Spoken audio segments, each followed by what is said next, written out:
pamusoro changu yanga iri land between Baba Maunga naVamatiza. Saka takaenda kuinspection. Pataenda painspection takati tasvika tikaona nzvimbo yavangarukanira. Nzvimbo yavangarukanira kumusoro kwenzvimbo yacho kune musha wemwana waBaba Maunga. Kuzasi kwanga kusukanirwa asi kunogara kune kururimwa naMatiza. Saka between Matiza nemusha wemwana waMaunga ndo papaine dispute. Saka taona dispute takatenderera tikabvunza zvatakabvunza. Wega saMatiza akati tatakambotaurana naSamaunga kuti no madi kuti tigurirane lendi nepakati tisanetsane because tiri vanhu hama nehama. Ndobva tabvunza tikati pamakati muda kugurirana muda kubva papi kuenda kusvika papi. Obva atotifambisa kubva paarea of dispute yatatapika tobva tadzika tobva tasvika paimwe area zvikanzi takati tinofanira kuguma apa. Saka kubva ipapo ndobva tatazomira kubva ipapo kusvika kwaanga ari kuklema kwaunga utaura kuda saMatiza ndofungaidza about 40 meters. Tobva tadiscover futi kuti kuyadhi kwavo kuseri kweyadhi yavo wakatotaura kuti kudhara kwaiitwa makondo ariji handibva hanzi munoguma kurima pando panogumira yadhi yenyu. Saka kubva ipapo pane lendi iri kuzasi kwemunda waSaMatiza. Saka isisi takabva tati no, isisu hatichadi kuti mataura kuti mune ukama apa pane 40 meters chete. Zvinoita here kuti mimi saMatiza mutore lendi iri equivalent neiri apa yosara naSamaunga, imimi motora kuzasi uko because hakuna munhu. Saka iwo wakabva wangoti ano inini ndakushifta pataitirumedzana ndidzike kupi ndidzika uku. Saka ndo masovera takabva taita nyaya yawo. Saka handizi kuti kana pachine ane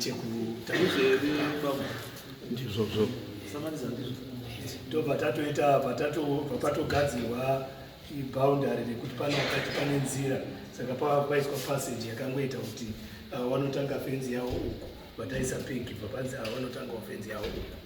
Saka ndo maitira saka tichida kuti muhamhatisati maenda muhamhanyorerana kana tichida for record kuti tizoti mawirirana izvozvo kana paina agreement handi next Kumbira a minute. Yes, sir. Ndisonongore. Pamusoro musoro mukwamo. Ndiri kutaura. Mundisonongorewo. Tiri waite survey saMatiza. Pamusoro imama. Muzukuru wako munomuona. Ndachishuka pamusoro ndakoti mundiregere kuti mwana mbiri. Pamusoro shumba. Ndini tiri waite survey saMatiza. Ndakamirira mhuri yekwaMatiza kutaura kwandakaita nemhuri yenyu yakasvika vanashumba naanashumba vandivanashumba ndiri Matiza ndiri Humba. Kutaura kwandakaita ndakataura ndakasunungura kubva pekutanga kusvika nekupedzisira. Pamusoro pazvo pandiri kuti Shumba asunungurewo pandiri ndine gadheni raachangoti sekuru pamugani yatakapiwa iri kuwirirana chaizvo kwete zvekumbodai daizvo. Abva andipawo portion yegadheni raakasokumbira kuna baba vangu obva asiya riri rake akasogadzira raakutosenza naro rine mvura. Iyo obva andipawo portion kubva patakaisirwa measurement ndivanasekoshoma. Iye obva asvika obva andimezhera yodzoka ndoziva kuti I'm finished ndapedza kutaura. Okay. Izoka izidza logical fallacies. Yes. Logical fallacy. Yeah, logical.